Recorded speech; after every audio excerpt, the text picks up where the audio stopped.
Hayya amma gara dhumaarra keenya jirra gaadhiifuma konnekshinii keenya duraanis akka rakkoo qabu dursinee isin beeksifnee jirra. Dhimmi irraa haasa'uu deemnu dhimma fardii waan ta'eef konnekshina keessatti akka rakkoon jiru isin beeksifnee dirqama waan dirqamneef itti deebine gaafiilee lama qabannee dhufnee jirra. Gaafiileen lamaan tokkoon nu hafee mee gara keessumaa kiyyattiin isin deebisee gaafii lamaan san xumurree addaan baana. Gaafiin dura karreefuu irratti dhaabbanne qabsoon oppiidiyoon gootu paartii KFO paartii Oromoo Federaalist Koongirensii if keessatti yoo ni hammata akkasumas jijjiirama paartii kanaaf ni fida bu'aa paartii kanaaf ni buusa. Gaariidha bareedaadha. Mee gabaabseetuma gara ijoodhaa hoggaan fiigu osoo gartee bal'isee haasa'uun ta'in oppiidiyoon durumaahuu namaa ijaaree jenne namaaf ijaaramte namaa ijaare. Yoo bu'aa mataa ifiitiif buufte osoo KFO'n ta'in uummata Oromoo bal'aafis KFO'n uummata Oromoo bal'aa rimeenyi kiyye waan ayyaa tolaa naa tolaa waan ayyoon tiyya masalan yoggaa horiin mayira bakka gaarii dheede ilmoon garaa ni gabbatti yoon horiin bishaan bareedaa dhuge ilmoon garaa akka bareedduu taatee taphatti akkuma namaa tajaajila kennitu san ummatuma Oromoo jumlaafu qabeenyuma Oromootiifu olaantummaa Oromootiifu bu'aa fiduun odoo garteetiin koongirensii uummata Oromoo saniif KFO saniif hin tahinu yoo bu'aa mataa ifiitiif buufte yoo bu'aa mataa ifiitii ka buuftu taate jumlaa uummata Oromootii fi diinagdee Oromootii fi naannoo Oromootii fi uummanni garteetiin koongirensii uummata Oromooleen achi keessatti argama bu'aa buusaa mataa ifiitiifuu bu'aan buuftu. Maal ummata Oromootii bu'aa buufti yoo mataa ifiitii buufte ummata Oromootii buufti ummata KFO'tii buufti dachii Oromootii buufti qabeenya Oromoo ka magaalaatii buufti ka baadiyyaatii buufti yoon ka mataa ifiitii bu'aa masalan namaa akkuma nuti arraan tana garuu kana namaa ergata biyyoo akkuma ati gartuu kana durirraa qabdee hanga irratti ummata guddaa kana qabdi dachii guddoo kana qabdi albuuda dila kana qabdi loon qabdi gaala qabdi buna qabdi xaafii qabdi garbuu qamadii kana qabdi qabeenya Oromiyaa bal'aa kana mee warshaan isin dhaabbatte makiinaan isin qabdu mee fooqeen isin qabdu mee ifiifuu nu geessu jechuu gabrummaan nurra isittuu hamtu yoon ifii bu'aa buufte oppiidiyoon KFO'fis bu'aa buufti ummata Oromootiifis buufti dachii Oromiyaatiifis buufti muka Oromiyaatiifis buufti nuti gabrummaa qabna malee dhabumaa hin qabnu jechuu yoon bu'aan isin KFO buuftu hin jirtu masala yoo ummata Oromootiif bu'aa buufte KFO bu'aa buufte yoon Oromoof bu'aan buusin KFO'fis bu'aan buuftu jechuutti ilaalaan yoo Oromoo buufte KFO buufte. Gaariidha. Silaayis uummanni Oromoo paartii KFO hedduu jaalata. Gaggeessitoota paartii KFO Baqqalaa Garbaa, Dr. Murraa Guddinaa, Baqqalaa Nagaa isaan kana hundaafuu hedduu jaalatan ni kabajan. Isaaniif jecha qabsoon Oromoos yeroo hedduu finiintee hiriirri bakka adda addaattis ba'aa ture. Qabsoon oppiidiyoo tan paartii KFO of keessatti hammanne uummata Oromoo sobaan of keessatti hammachuun faayidaa akka hin qabne hedduun namaa tilmaama kaa'uu danda'u. Amma wanni isin jechuu barbaade barri 2018 hunda keenyaafuu atis anaafis hunda keenya warra hunda geeffattoo fi ilmaan Oromoo warra gabrummaa jala jiruuf hundaafuu bagattiin nu ga'een jechuu barbaada.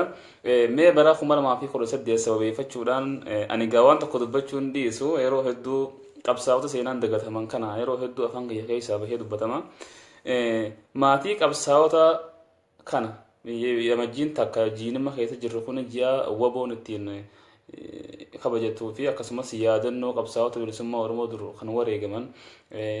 kana irratti yaadannoon tokko tokko ni jira. Mee asirratti maatii qabsaa'ota bilisummaa Oromootiin waan jettu bagattiin isiin ga'e akkasumas jajjabina maatii qabsaa'ota bilisummaa Oromootiif hawwitu naaf dhaame. Waan gaariidha akka jettee Oromoon masmaasa isaaniitti keessa nama nyaanyaatu arrabaa dirraan teenye arrabaan hooqan jechuu bakka keessi yoggaa siin nyaatu gubbaa nama nyaatu akka harkaa dirraan teenye jedhan durirraa qabnee eega gaafa gabrummaa jala kufneeti hanga irratti wanni nuti barbaannu wanni nuti yaannu xiqqaa fi guddaan keenya beekaa fi wallaalaan dhiiraa fi dhalaan bilisummaa qabsaa'onni amma dura dabrillee wanni irra dabran bilisummaa Oromoon Booranaa bareen tootu qabsoo godhe haa walirra jabaattu malee naannoo itti walirra jabaattu naannoo qabeenyi buqqee jira naannoo nama garteetiin 5-10 itti dhabee jira ilmaan abbaa tokko mana tokko maatii mana tokko keessa nama 6-7 kaniin an beeku jira haa itti dhaban kadhaala galee jira qabsoo kanarratti kuni wal komatuun ta'u masalan hayyoonni akkanaa xiinxaltoonni akkanaa doktoroonni akkanaa nama akkanaa hin dubbanne maaliif yeroon hin geenye amna jirra jechuudha. Baharraa hanga seensatti kaabarraa hanga kibbatti gamaa gamanatti Oromoon wanni barbaaddu bilisummaa sani Oromilleen bilisummaa sani irratti kutan kun nulleen sanumarra jirra hordofa sanii tokkollee namni Oromoodha hatta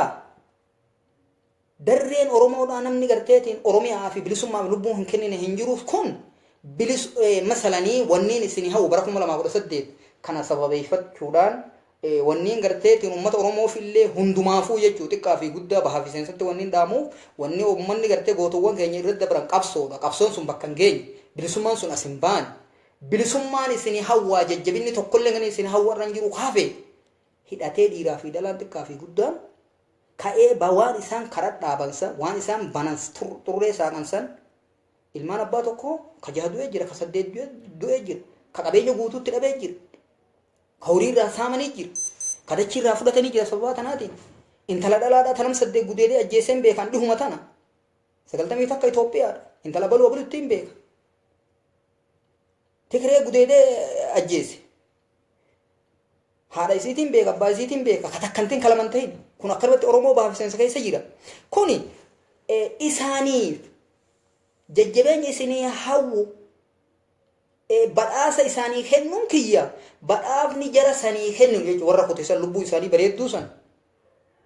durirraa qabanii ila ammaatti haa walirra jabaatanii haa walirra garteetiin itti miidhamanii malee uummanni Oromoo tokkolleen ka dhiisee hin jiru ka dugdaatti cabe ka harkaatti cabe ka miilaatti ijaatti baqe ka miilaatti cabe ka ilkeetti dhabe ka dhukkubni adda addaatti fudhatanitu jira kun hundi bilisummaan isinii hawwaa mindaa jara sanii jechuudha badhaasa jara sanii kaniin isinii kan guyyaa sargiin sun jechuudha Oromiyaa keessa ol seentee Finfinnee qubannee gatteenye namu qooda ifii waan qabu san guyyaa fudhata gosti Oromoo hundinuu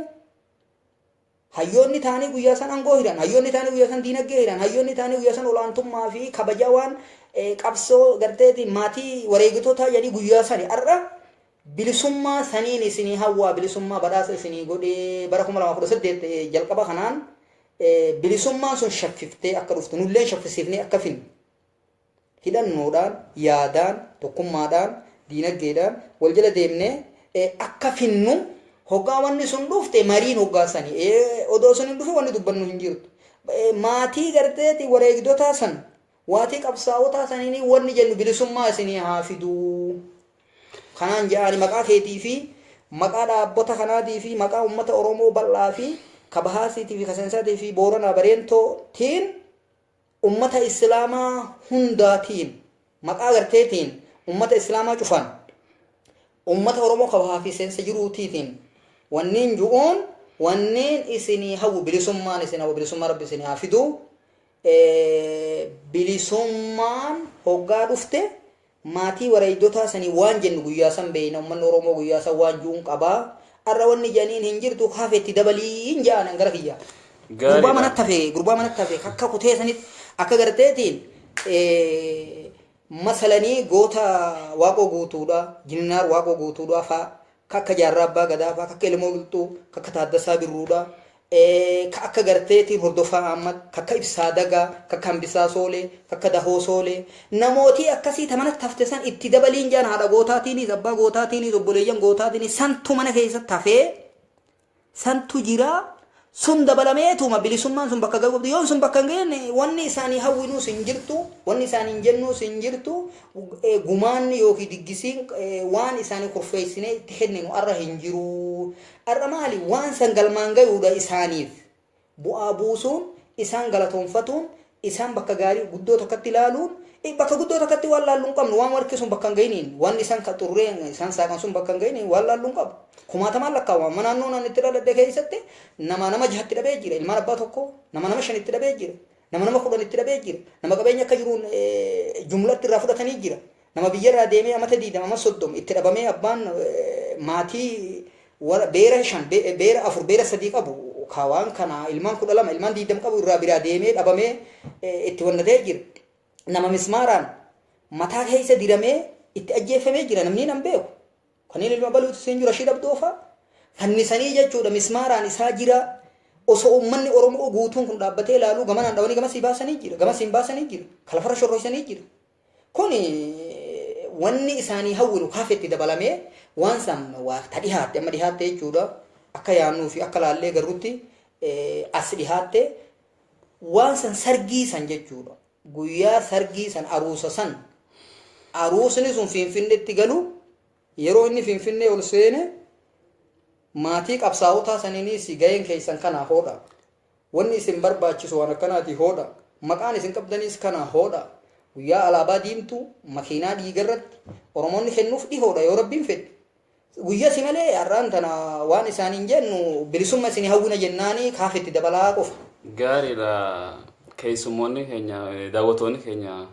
keessummaa kiyyaan galatoonfachaa jiru. Hayyuu dhokate akkana asinuu baasuu keetiif hedduu galatoomii naan jechaa jiranii atis afaan simmuriin hedduu galatoomii sin jechaa jiru. Mee daawwattoota keenya maal jetta? Daawwattoota keenya wanneen isaaniin jiru yaanni masalanii ummata Oromoo sammuu keessa iyyu yeroo cufa bilbilli sammuu keessa iyyu barattoota haa ta'u barsiisota haa ta'u sheekotii ulamaayii haa ta'u doktorran haa ta'u profeesara haa ta'u hunda Oromoo keessa wanni bilbilli iyyu bilbila biroo yoo nu bilbilan bilbilli keenya gurri keenya hin dhagahu gurri keenya bilbila biroo hin dhagahu bilbilli nuti dhageenyu bilisummaa wanni sammuu keessaa nu bilbilaa nuti mata gaga 130 fi waa kana waggaa 130 jechuun maanta eega Oromoon baharraa hanga seensa gabrummaa jala kufte ka waggaa 140 illee ni jira warri garii waggaa 10 booda'aani eega jala kufne waggaa 130 kan eega guututti gabrummaa jala gallee waggaa 130 way bilbilli sammuu teenya keessaa bilbilamu bilisummaa barattoonni meeqa kunoo ni garta yuunivarsiitii meeqarraa ka ilaarraa kalee fi deengadda du'ee jira ka deengaddaa fi kalee arihamee jira barnootarraa katti hidhamee jira katti gartee baharri nyaatee jira amma akkuma gartutti bara 2017 baatii 12 guyyaa 26 ilmaan Oromoo ka baqatanii barattoonni meeqa jechuun biyyarraa baqatanii barattoonni keessa jiru irra guddaan kunoo wasana yamanirraa as seenan jara garteetii mi'a nyaata buskuta malee waa harkaan qabne bishaan dabba'aatii fi buskuta qofa fudhatanii deeman nama 13 wayyaaneen dhaabdee jechuudha rasaasa irra baaftee gatte dhumichi akkuma biyyatti dhumu jira isaan kunoo asitti illee dhumu jiran sun waama duraan nu jiraati haftuutu akki jette intala haftuutu rabbii warratti heeruma na kutee gabbaanalleen alatti ilmoo na dhoorkee ka duraan warratti dhiirsa na dhoorkee gabbaanalleen ilma na dhoorkee dhumti alaatii fi tawarraatii wal fakkaatti nama tokkootu jaarsa gaaf tokko wajji karaa yaane hoggaa karaa yaane nuti gorre addaam ganda gorre mee fatara nyaanna jennee hoggaa gorre nama kana Usmaa'il caqasee janiini yeroo sani inni kun nama gandatti jaartii sin qabne ka ilmaanii sin qabne qabeenya horii hedduu qaba kana hoggaa nyaannee quufne walit dachaane fakki jenneen adeer Usmaa'il nyaattee jennaaniin abba nama warraatti tolu gabba walaatti toltii kanaanuun jedhe warrattuu jaartiin qabu warrattuu ilmaan hin qabu nama nyaatana kennu gabba ho'ee isaayin harkadhaa isin gaagandaahi haadha qabdanii obboleeyyanii fi abbaa ilmaan qabdanii tanaaf quuftanii angabbaanaan akkuma warratti garteetiin jaartiin adoorke gabbaanallee nyaata na dhoorkee ka ummata mamma Oromootaa kanallee jedhe kun ijoolleen tun miidiyaan tokkolleen ka Oromolleen hin gabaafne ijoollee nama 13 ka dhaabanii nama buskutaa ayyaa rasaasarra baasan kun hundi kan dura warra nutti jiru nama 13 jechuudha yoo rabbi jeeni kafalannaa dhiiga kana akkuma kagarteetiin yuunivarsiitii keessatti dhumuusan akkuma kagarteetiin daangarraa buqqaafamee san kafalannu kanallee kafalan nama 13 jechuudha qeerroo ijoollee xixiqqoo karaa yaatu tabuskuta fudhattee bishaan fudhattee yaatu gotan kana akkanumatti Oromoon kumaan lakkaawamu dhumutti jira saniifuu daawwattoota keenyaan dhumaatiin tunis nama gabrummaa keessa jiru dhum horiin saamamu kun nama gabrummaa keessa jiru saamama makiinaa namaa saamama ooyiruu namaa saamama imana irra jaaratama hunoo dachii ammaan tana waggaa laatan dachii shawaa tana jechuudha naannoo Finfinneedhaa hektaara 225 namni fudhatee amma deebisan waggaa jedhan namni chirra duraan jiru sun eessa jiraatutti jira akkasumas saamamu jira ummanni oromoo akkama saamamutti jira qabeenyi oromoo akkamatti fudhatamutti jira dhumti oromootis akkamatti itti fufti ilaa yoomi gaafni isin dhaabbattu gaafni dhumti tun nurraa dhaabbattu guyyaa oromoon bilisoomte mee ijoollee ilmaan abbaa tokkootu namni lama keessa jira nama 13 huduudarra dhume kana keessatti qawwee irra kaayanii itti bananii fixan kana akkanuma nama karaa yaa'u jumlaan akkuma abbootiin isaanii gandaan ufitu jirtu san akka waan dhaamsa san bakkaan ga'uu deemanitti ilmaan abbaa tokkoon namni lama keessa jira ijoolleen tun irra hedduun isiidha ijoollee nuti beeynu ilma baluu jechuutti akkasii dhumaatiin tun gaafa nurraa dhaabbattu guyyaa bilisummaa san rabbii nuuf haa fidu naafillee haa fidu isiniifillee haa fidu dachii teenyaafillee haa fidu nu ummata dhiisii nama dhiisii bineensota biyya teenyaatiifillee bilisummaa haa fidu bilisummaan biyya teenyaa bineensa dabalatee ilma namaa osoo hin tahin diinuma keenya kanaafuu bilisummaa sanaa fidu akki jejaan yaadannoo takkaan wanta kana asirratti yaadadhe maan tana mootummaa ummata adiidhaan falme ka Afrikaa kibbaa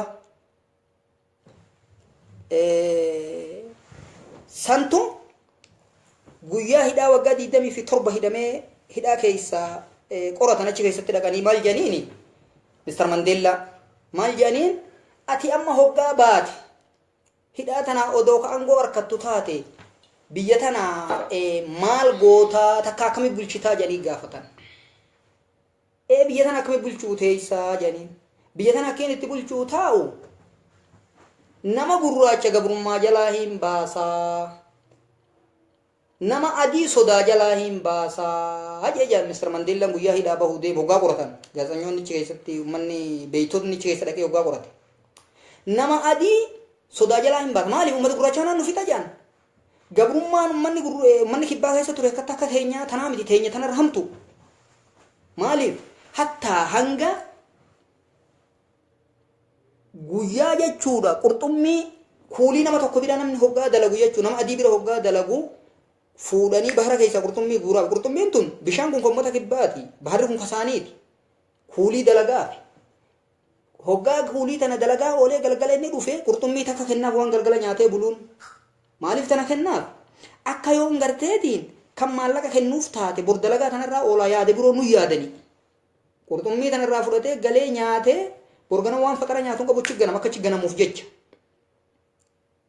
ummanni kanaafu yoo bilisoome waan kana yaadataa nu fixaa nama kuulii dalagaa oolee ka maallaqa kenneef qurxummii takka galgala nyaadhu yanii kennaniif waan fooyyee miti ambani waan jaba wanni kun saniifu ummanni gurraachi guyyoon aangoo itti gadhiifne nu fixa hattaa magaalaa isaaniiti keellaa kaayanii akka namni gurraachi asin dabarre jedhanii magaalaan tun tanama adiiti tun tanama gurraachaati armaa achi nama gurraacha armaa asin nama adii jedhanii keellaa kaan achi hin dabru jechuudha namni gurraachi nama adii sodaa jalaa hin baasa nama gurraacha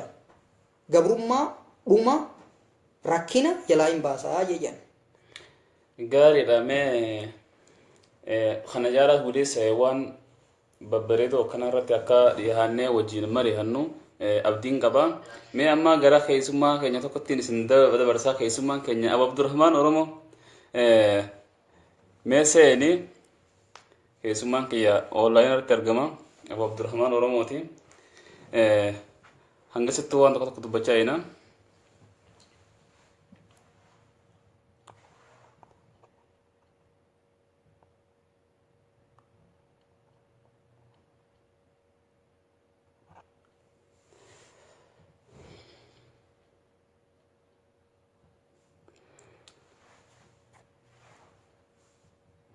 hangasittuu waan tokko dubbannaa Abu Abdurrahmaan yoon seenne gara xumuraatti deemaa jirra waan ta'eef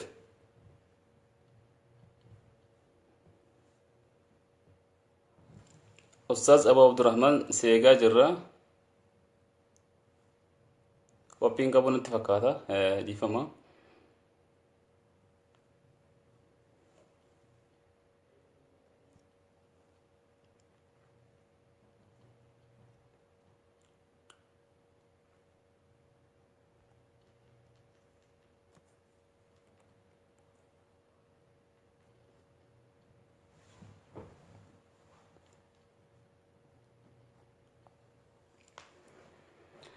Egaan kabajamtoota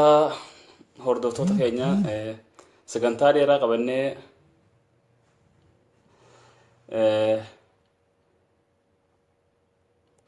dheeraa qabannee haasawaa turre dhiifama.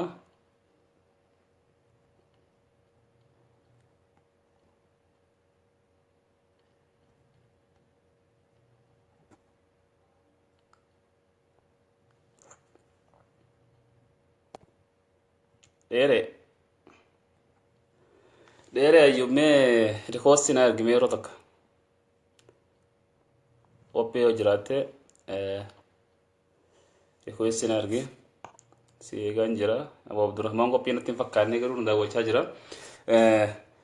Mee dheere ayyub seenime